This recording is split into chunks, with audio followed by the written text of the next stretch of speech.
Hello my darlings, and welcome to a DIY Halloween and Samhain decor video. Let's do some magical crafting.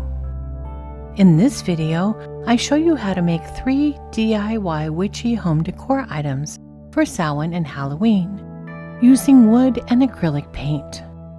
I've added timestamps so that you can navigate to the projects that interest you. I'll also link to all of the materials I used in these projects below the video.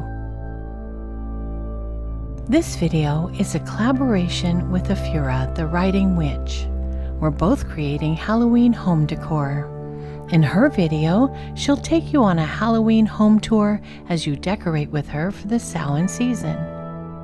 It's also shadow work season, and she'll take you through some of her Samhain grimoire prompts. I'll link to her video at the end of this one, and I hope you'll visit her channel. All 3 of the witchy DIY decor projects in this video incorporate wooden elements and acrylic paint. This first craft begins with an 11 by 14 wooden canvas board. I'm tracing my design onto the wood using carbon paper and a dotting tool. However, you could also rub graphite from a pencil onto the back of the pattern and trace it onto the wood. The next step is to fill in the design with black paint. The most time-consuming portion of this process was outlining all of the letters.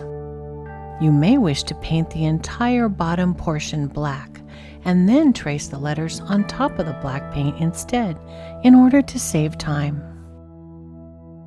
If you'd like to download a PDF of this pattern, you can visit Magical Crafting on Patreon at the link below the video.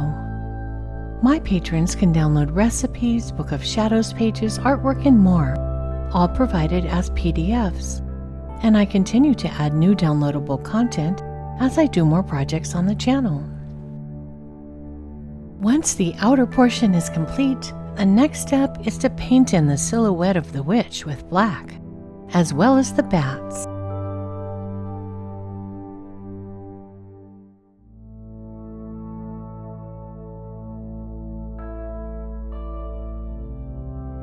Make sure to allow the black paint to dry completely before moving on to the next step of painting in the full moon.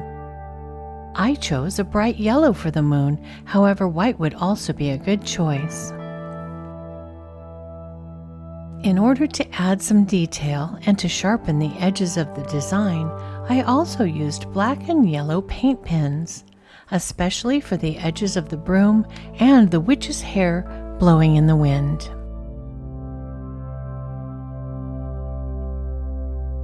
I also used a black paint pen to sharpen up the edges of all of the lettering.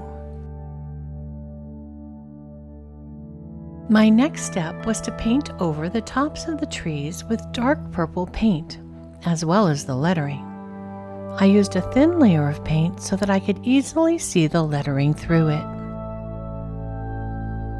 Once the purple paint was dry, I went back with a light purple paint pen to add details to the trees and to fill in all of the lettering.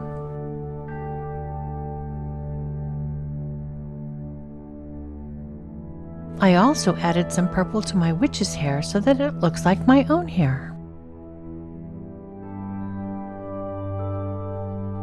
Next, I used a white paint pen to dot some stars into the night sky. After that, I used the white pen to highlight the lettering as well.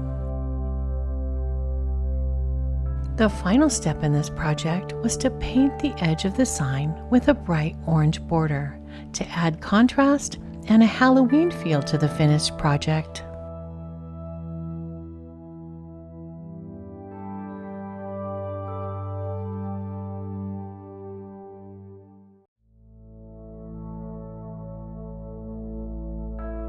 The second Halloween home decor project is a wreath for my front door.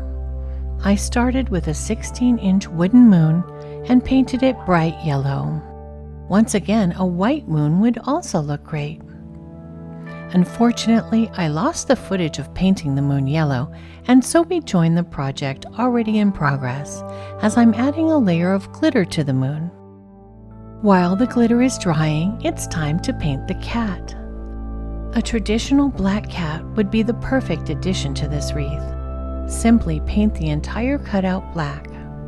However, I had to add some complexity by making the cat look like my sweet Noelle, who has a very unusual pattern to her ginger and white fur. With the glitter paint finally dry and the cat drying, it's time to add an autumnal floral element to the wreath. I've chosen several sizes of sunflowers to include, as well as some orange and rust flowers and fall leaves. I'm using a hot glue gun to create an autumnal floral bouquet on the moon, with feathers, florals, leaves, and fruit.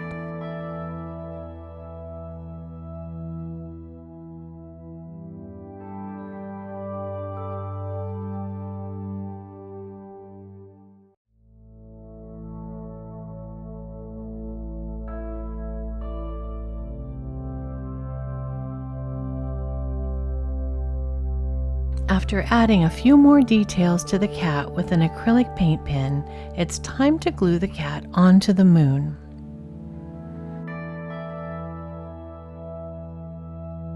And the final step is to attach a pendulum or crystal on a chain to the top of the moon.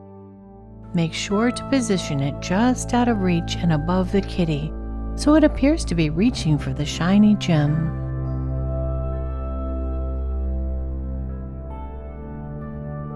The third Halloween decor project is a simple wooden bead garland.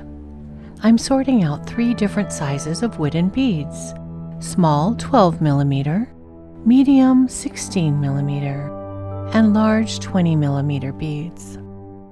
For every one of the small and large beads, I'm adding 2 medium beads so that I can create a pattern once they're all strung together. I'm painting my beads white, black, and orange. However, this garland would also look great in any fall colors, like yellows, browns, and rusts, or purples, greens, or grays. Use whatever colors match your seasonal decor. To paint the beads, I stuck them on the narrow ends of chopsticks that come with takeout food. I like to save them and use them for crafting projects. Once all of the painted beads are dry, it's time to string them together. I'm creating a strand with a repeating pattern: large, medium, small, medium, large. Do not string your beads together so tightly that you cannot bend the garland. Give it a little bit of slack. Tie a loop at both ends to finish off the garland so that it can be hung on a mantle or anywhere else you want to decorate. And here is the final 3 Halloween decorations. I'm excited to put them up in my home for the Samhain season. If you made it all the way to the end of the video, let me know in the comments which project is your favorite. And have a blessed Samhain season.